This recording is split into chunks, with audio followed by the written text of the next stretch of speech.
নমস্কাৰ বন্ধু বান্ধৱীসকল। যোৱাকালি দেওবাৰে সোণাপুৰলৈ গৈছিলোঁ জুবিন ক্ষেত্ৰলৈ। এয়া জুবিন ক্ষেত্ৰৰ পৰিৱেশ, লোকাৰণ্য হৈ আছে। বহুত দূৰৰ পৰা মানুহ আহিছে। তাত গ'লেও আচলতে কি হ'ব, মনটো সেমেকি উঠে। কিবা যেন খালী খালী লাগে, যেন আকৌ অলপতে ভাবোঁ যেন জুবিন দাই আহি হঠাতে মাত দিব, ঐ মই ইয়াত আছোঁ বুলি। কি ক'ব আৰু, উপায় নাই। এনেদৰেই আমি আমাৰ প্ৰাণৰ শিল্পী জুবিন দাক জীয়াই ৰাখিব লাগিব।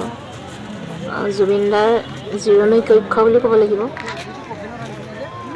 হৈ আছে, কাম চলি আছে, সোনকালে সম্পূৰ্ণ হৈ উঠিব আৰু।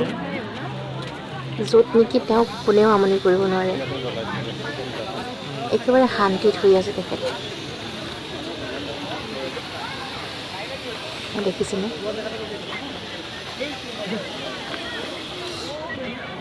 যেন গভীৰ নিদ্ৰাত তেওঁ শুই আছে। কি ক'ম আৰু, মই যে ভাষাই বিচাৰি নাপাওঁ ক'বলৈ। তাত গ'লে কিয় নাজানো মোৰ চকু পানী ওলায়।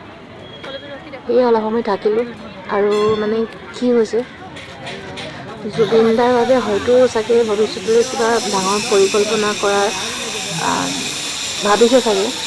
সেয়েহে এনেকৈ মানে ৰাস্তাটো কিবা পাহাৰৰ ওপৰলৈ কাটি নিছে নতুনকৈ, হয়তো কিবা পৰিকল্পনা লৈছে হাতত। সেয়ে অলপ ৰাস্তাটোত অকণমান খোজকাঢ়ি চাওঁ বুলি গ'লোঁ। অলপ গৈ দেখিলোঁ বা প্ৰকৃতিৰ মাজত সঁচাই জুবিন দা প্ৰকৃতি প্ৰেমী, প্ৰকৃতি প্ৰেমী। প্ৰকৃতিৰ মাজতে তেওঁ চিৰদিনৰ বাবে থাকি গ'ল। চাৰিওফালে গছ গছনি। এই ৰাস্তাটো ক'লৈ গৈছে, ক'ত ওলাব, কি কৰিব, সেই বিষয়ে গম পোৱা নাই।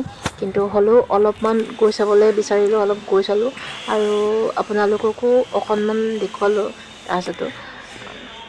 বাকী নাজানো আৰু কি হ'ব। এইদৰে